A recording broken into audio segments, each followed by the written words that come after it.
मुल्क भर में अभी वुमेन रिजर्वेशन बिल की चर्चा हो रही है और जिस तरह से आज पार्लियामेंट में बिल टेबल हुई उसके बाद कई तरह के बयान सामने आ रहे हैं। हालांकि यहाँ पर मेरे साथ काफ़ी खवातीन मौजूद है, इनसे बात करेंगे, इनकी राय जानेंगे किस तरह की ये बिल है, क्या वाकई इससे फ़ायदा होगा। मुझे अपना नाम बताइए और कहाँ से आप? मेरा नाम एडवोकेट तबस्सुम है, तो सभी मुझे सिबकत के ही नाम से जानते हैं। मुझे बताइए आज जिस तरह से बिल टेबल की गई पार्लियामेंट में या वुमेन रिजर्वेशन बिल, किस तरह से समझते हैं आप, क्या कहेंगे? ये एक हिस्टोरिक पॉइंट है और वुमन की आज़ादी का मुझे लगता है दिन है। रिजर्वेशन मिल रही है, 33% रिजर्वेशन मिलने जा रही है आज औरत को, तो औरत की आज़ादी का दिन है आज मेरे हिसाब से।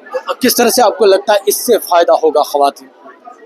देखिए, जब हमें रिजर्वेशन मिल रही है तो उन लड़कियों के लिए जो जिनमें कैपेबिलिटी होती है, पोटेंशियल होता है आगे आने का, लेकिन कुछ रीजन की वजह से उन्हें पीछे रखा जाता है। इस रिजर्वेशन से शायद उनको भी आगे आने का मौका मिलेगा और उनमें जो हुनर होगा, अल्लाह ताला ने हर इंसान को किसी ना किसी हुनर से नवाजा होगा, तो वो अपने उस हुनर को आगे ला सकती हैं और एक अच्छा योगदान अपनी सोसाइटी में, अपने देश में और अपनी पूरी कौम को उससे एक अच्छा योगदान दे सकती है। तो यहाँ पर क्योंकि काफ़ी खवातीन हैं, कई और खवातीन से हम राय भी जानेंगे।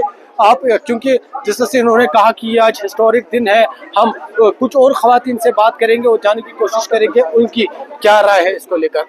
तो कुछ और खवातीन है मेरे साथ, जिस तरह से इससे पहले हमने बात की, कुछ खवातीन का कहना है कि हिस्टोरिक फैसला है, वही अपोजिशन कई तरह के सवाल खड़े करें। मैं आपका नाम जानना चाहेंगे पहले। शिल्पी अरोड़ा। कहाँ से आप? दिल्ली और उत्तराखंड से। हम एनसीयूआई की जो कमेटी है उसमें डेलीगेट हैं, विमेन डेलीगेट हैं और लगभग 50 महिलाएं पूरे देश से यहाँ पर आई हुई हैं। मुझे बताइए आज जिस तरह से वुमेन रिजर्वेशन को लेकर कई सारी कुछ बिल्स टेबल हुई पार्लियामेंट में, या कई रोज से मुल्क भर में वुमेन रिजर्वेशन को लेकर चर्चा है, किस तरह से देखते हैं आप इसे? क्या वाकई खवातीन को फायदा होने वाला है? क्या आपको लगता है वाकई खवातीन को पीछे धकेला गया था या इससे पहले भी खवातीन को कोई फर्क नहीं पड़ रहा था? देखिए, बहुत पहले हो जाना चाहिए था।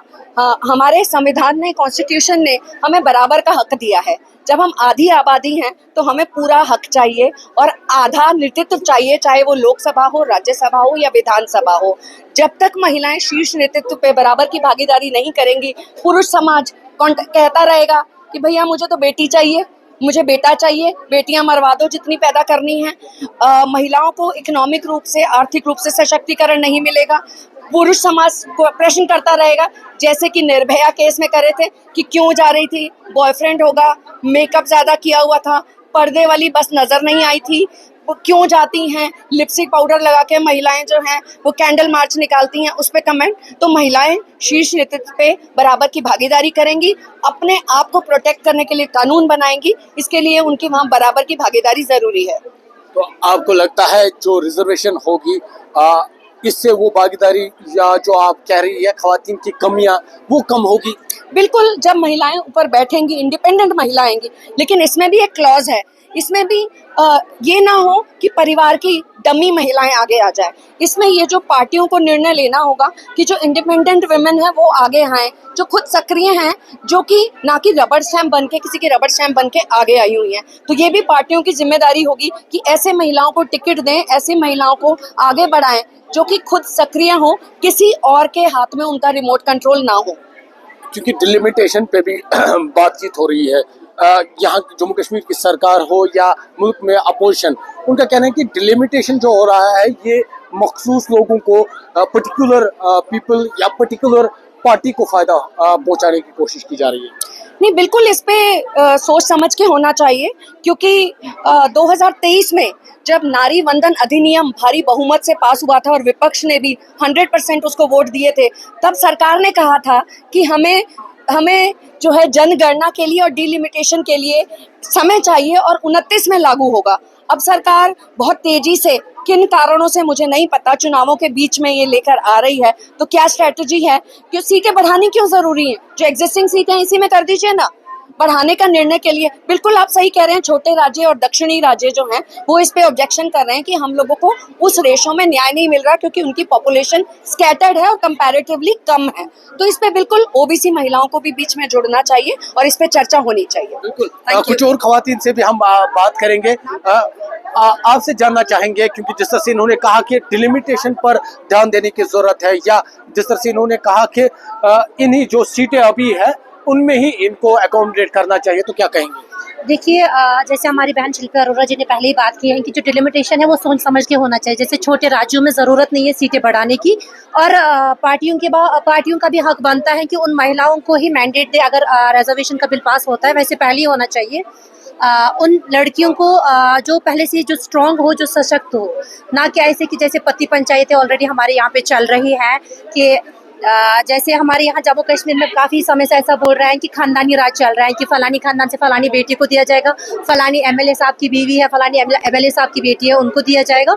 मुझे लगता है कि जो लड़कियां सशक्त हैं, पहले से स्ट्रांग है, उनको हमें इसमें लाना चाहिए और उनको हक देना चाहिए। तो ये बिल क्या आप इसका समर्थन कर रहे हैं, क्या कहेंगे इस बिल पर? मुझे लगता है कि ये जो रिजर्वेशन है, जैसे राजीव गांधी जी ने पंचायती सिस्टम में 33% रिजर्वेशन दिया था, ये पहले ही होना चाहिए। अब बहुत अच्छी बात है कि ये बिल यहाँ पे आज पार्लियामेंट में उठी है और हम इसका पूरा सपोर्ट करते हैं। और मैं बोलती हूँ 33% क्यों, 50% रिजर्वेशन होना चाहिए, क्योंकि अगर आधी आबादी है तो आधी आबादी को पूरा हक मिलना चाहिए। बिल्कुल, तो मिला जुला रद्दमल देखने को मिला है। मैम, आपका नाम जानना चाहेंगे? I'm सुषमा बजाज। जिस तरह से आपने सुना है, कई दिनों से मुल्क में वुमेन रिजर्वेशन बिल को लेकर चर्चा है। What's your take? किस तरह से आप देखते हैं इससे? क्या वाकई खवातीन को फायदा होगा? क्या वाकई जो बातें हो रही है वो होगी, या किस तरह से आप इस बिल को देखते हैं? इसमें हम व्हाट आई वांट टू से कि अगर हम सिर्फ सोचे कि लेडीज का फायदा है, वो चीज़ नहीं है। इससे फायदा हमारे कंट्री का है। जब हमारे दोनों टायर बाइक के एक साथ चलेंगे तो वो बाइक एक ही स्पीड पकड़ के आगे चलती है। अगर हमारे को एक पार्ट यानी मेल पर्सन को खाली मिला हुआ है, लेडी को रिजर्वेशन नहीं है, तो then it's very difficult for them to get the country on top. तो जो 33% का रिजर्वेशन, इससे लेडीज को बहुत बड़ा बेनिफिट मिलेगा and they will be empowered होंगी, तो they can develop the country also, they can improve the family also, financially also, from every aspect they can. क्योंकि घर की जब कहते हैं एक लेडी पढ़ी लिखी है तो कई फैमिलीज, कई जनरेशन एजुकेटेड हो जाती हैं। बट अगर घर की लेडी इज इलिटरेट तो she can't teach their children कि you go the college, you go study for higher studies, so it becomes very difficult. So in the same way in the politics also, if they will go in the political field, in the social field, so definitely our country will be on the top and will be the number one in the world. बिल्कुल, तो खवातीन काफी खुश है इस bill से।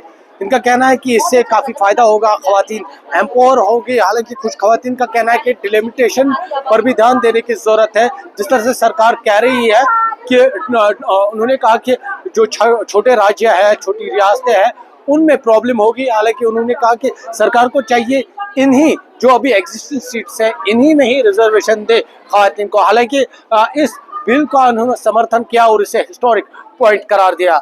आफाक शाह के साथ आबिद हुसैन, न्यूज़ 18 श्रीनगर।